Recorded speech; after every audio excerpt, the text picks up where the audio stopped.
সারাদিন কাজবাজ করে এসে এই স্নান টান করে কিছুক্ষণ আগে এলাম। আর হলো সে আমি এই ঘরে বসে আছি, কারণ ওই ঘরে হলো সে আমার ছেলেকে পড়াচ্ছে, আর স্যার এসেছে। আর আমি আর আমার মেয়ে এই ঘরেই আছি, আর এখানে আমার মেয়ে ঘুমোচ্ছে। তোমাদেরকে দেখাচ্ছি, দাঁড়াও। এই দেখো আমার মেয়ে এখানে ঘুমু ঘুমু করছে, বুঝেছো? আমার মেয়ে এখানে ছুনুমুনু করে ঘুমু ঘুমু করছে। ও হ্যাঁ, তোমাদের সাথে তো বক বক করছি, আমি তো তোমাদের সাথে বক বক করতে করতে আমি তো ইন্ট্রোই দিইনি। হ্যালো ফ্রেন্ড, তোমার সবাই কেমন আছো? আশা করছি অনেক ভালো আছো, আমরাও ভালো আছি। Welcome back to my channel all time Tumpa ব্লগে তোমাদের অনেক অনেক অনেক স্বাগত জানি। আজ আমি আমার ব্লগটা স্টার্ট করছি। তো চলো তাহলে। আর এখানে বসে বসে ভাবতে ভাবতে আমি ভাবলাম যে চলো, আমার মাথায় একটা আইডিয়া এসেছে, সেটাই হলো সে এখন করব। অনেক দিন ধরে ভাবছি, অনেক দিন ধরে খাবোও ভাবছি, সেটা করা যাচ্ছে না, তো আজকে করব। এই দেখো, তালের শাঁস আমি ফ্রিজ থেকে বের করে রেখে দিয়েছি। এটা নরমও হয়ে গেছে, ডিপ ফ্রিজে ছিল তো বরফ হয়ে গেছিলো, ওদের গলে গেছে। এখন এইটাই আমি এখন রুটি বানাবো। হয়েছে, দেখো, দেখছো তো কত সুন্দর নরম হয়ে গেছে।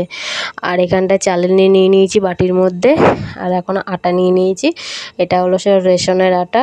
এই আটাটা আমি এখন চেলে নেবো, কারণ এর মধ্যে এখন আমি চেলে নেবো, কারণ এর মধ্যে অনেক কিছু হলো সে পোকা টোকা থাকে, তো তাই ভাবলাম যে চেলে নিই। আমি তো কোনো আগে তো খাইনি, এই ফার্স্ট টাইম খাচ্ছি, গরিব মানুষ তো, এখন থেকে সব অভ্যাস করতে হবে। তাই জন্য হলো সে এখন থেকে এটা ওটা করে গরিব মানুষদের মতনই হলো সে খেতে হচ্ছে, বুঝেছো? তো আমিও তো গরিব মানুষ হয়ে গেছি, তোমরা তো সাপোর্ট করছো না, তার জন্য গরিব হয়ে গেছি। তো চলো তাহলে, ভাত না বকে বক বক উল্টো পাল্টা না বকে, তাহলে এটা আমি হলো সে চাগে চেলে নিই, বুঝেছো? তাহলে এর মধ্যে কিছু আছে কি না সেটা জানা যাবে, বুঝেছো? শুনেছি বুঝে এর মধ্যে পোকা থাকে, কিন্তু হলো সে আমার ভাগ্য তো অত ভালো না যে হলো সে পোকা থাকবে না, পুরো ভালো আঠা দেবে, তা তো না। আমার মনে হচ্ছে যে এটার মধ্যে কিছু থাকতে পারে। থাকুক আর না থাকুক, আমার মনের খুঁতখুঁতানি তো কমে যাবে যে হলো এর মধ্যে কিছু আছে কি আছে না নেই।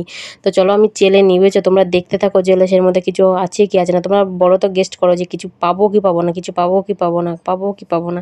নিশ্চয়ই পাবো, নিশ্চয়ই পাবো। আমি তো এরকমভাবে খুব হলো সে মনে মনে ভাবছি, পাবো, হবে কি হবে না, পোকা হবে কি হবে না। ও বাবা গো, ওরকম বলতে বলতে বলতে বলতে ওই দেখো, ওই দেখো আমার দাদু হাঁটছে। ওই দেখো আমার দাদু, দেখো টুই টুই টুই টুই টুই টুই করে আসতে, দেখতে পাইছো, দেখতে পাইছো, দেখতে পাইছো? ওই যে দেখতে পাওনি? এই দেখো, হ্যাঁ ঠিক, এই যে আসছে, দেখতে পেয়েছো? হ্যাঁ হ্যাঁ, থাকবে না আবার। বাবা, আটার মধ্যে আবার পোকা থাকবে না, এটা আবার হতে পারে? তো চলো তাহলে, আমি আটাগুলো সব সব চেলে নিয়েছি, এখানে কিছুটা রেখেছি, আর বাটির মধ্যে সব চেলে নিয়েছি। এতগুলো অনেকটাই আটা হয়ে গেছে, এতটা আটা হলো সে মনে হয় যে করবো না, হয়েছে। আর এখানে কিছুটা হলো সে তালের শাঁস রেখে দিয়েছি, অতটা তালের শাঁস নেবো না, ওটা পরে আবার বড়া করা যাবে। আর তালটা না লাল তাল ছিল, তার জন্য আমি গরম করে নিচ্ছি, মানে শুকনো কড়াইয়ের মধ্যে একটু নেড়ে চেড়ে নিচ্ছি। আমি শুনেছি লাল তাল খুব তেতো হয়, কালো তাল খুব মিষ্টি হয়, তার জন্যে আমি শুকনো কড়াই একটুখানি ভালো করে গরম করে নিই, যাতে একটু তেতোর ভাবটা কমে যায়। এটা হলো সে একটু ঠান্ডা হবে, তারপরে আটাটা মেখে নিই, যেমন রুটি বানাই তেমনই রুটি বানাবো। এখানে তোমাদেরকে তো দেখালাম যে পুরোটাই হলো সে করে নিয়েছি, ছেলে নিয়েছি। এই যে কিছুটা আটা রেখে, মানে তালের শাঁস রেখে দিয়েছি, ওটা পরে বড়া করবো। আর এখানে আমি দুধ নিয়ে নিয়েছি, মেয়েটা কিছু খায়নি, মেয়েটার জন্য খাবার বানাবো আর দিয়ে মেয়েটাকে খাওয়াবো, তার জন্য দুধটাও একটু গরম করে নিলাম, নিয়ে একেবারে হলো সে ওকে খাবার বানিয়ে খাইয়ে দেবো। আর টেবিলটার অবস্থা দেখতে পাচ্ছ, এই দেখো পুরো টেবিলটা আমার নোংরা হয়ে গেছে। কাজবাজ করতে করতে আমাদের পাশের বাড়ির থেকে একটা ছেলে, ওকে বলেছিলাম যে তোরা তো এদিক ওদিক ঘুরে বেড়াস, দেখবি তো ছাতু পেলে আমাকে দিয়ে যাবি তো। তো ওরা 3টে ছাতু পেয়েছে, তো ছাতুগুলো আমাকে দিয়ে গেল, বললাম আমি নাও, আমি পেয়েছি 3টে, এটাই নাও। আর আমরা তো এটাকে বলি যে ছাতু, বুঝেছো? আর আমার মায়েদের ওদিকে বলে যে এটা খড়ের কুড়ুক, ওদিকে কুড়ুক বলে, বুঝেছো? আর তোমাদের ওখানে কে কী বলো আমাকে প্লিজ জানিও, বুঝেছো? এটা খেতে খুব খুব খুব ভালো লাগে, আমাকে তো খুব সুন্দর লাগে, খুব ভালো লাগে খেতে। এটা মানে ভাজা টাজা করে খেলে না, এটার সঙ্গে আর হলো সে মানে মাছ মাংস লাগবে না। 3টে ছাতু পেয়েছি, তো একটা আলু দিয়ে ভাজা করে নেবো। আর এখানে দেখো আমার কপালটা না এতটাই খারাপ, আমি মানে বলে প্রকাশ করতে পারবো না, বুঝেছো?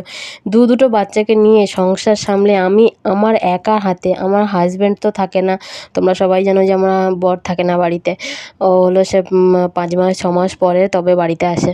আর আমার হলো সে 2টো বাচ্চাকে নিয়ে ঘর সংসার, ছেলেকে পড়াশুনো, ছেলেকে খাওয়ানো, মেয়েকে খাওয়ানো, মানুষ করতে, বাজার হাট করতে, সংসার চালাতে না আমি পুরো হিমশিম খেয়ে যাই। তার মধ্যে যদি কারোর শরীর খারাপ হয়েছে, ছেলেটা বা মেয়েটা যদি শরীর, আমি আরও পাগল হয়ে যাই। তার মধ্যে দেখো আমার কপালটা এতটাই খারাপ, আমার মেয়ের হাতটাতে আজকে এতভাবে লেগে গেছে না, মেয়েটার হাতে খুব জোর চোট পেয়েছে, বুঝেছো। দিয়ে আবার কিছুক্ষণ আগে ডাক্তার এসে ওর হাতটা একটু ব্যান্ডেজ করে দিয়ে গেল, বললো যে ভাঙেনি কিন্তু একটু মানে চোট খেয়েছে, তার জন্য খুব ব্যথা করছে, কাঁদছে। আর এখানে দেখছো যে আলু আর ছাতু ভাজা করেছি, মাছের তরকারি ছিল আগের দিনকারের, ওই মাছের তরকারি আর বেসন দিয়ে বেগুনের একটু বড়া করেছি, ব্যাস আর কিছু করিনি। আর মেয়েটা কাঁদছিল বলে, এত কাঁদছিল তার জন্য বাইরে একটুখানি ওকে ঘোরাচ্ছিলাম। আমি দেখি আর সে তোমাদেরকে হলো সে রুটি বানাও, রুটি আমি সব ফ্রিজে ভরে রেখে দিয়েছি, বুঝেছো, বানাতে পারিনি, বুঝেছো। আমার মেয়েটার এই রকম অবস্থা হয়েছিল, আমার হাতে লেগেতে সারাদিন কাঁদছে, আমি একদম করতে পারিনি, সব ফ্রিজে আমি রেখে দিয়েছি।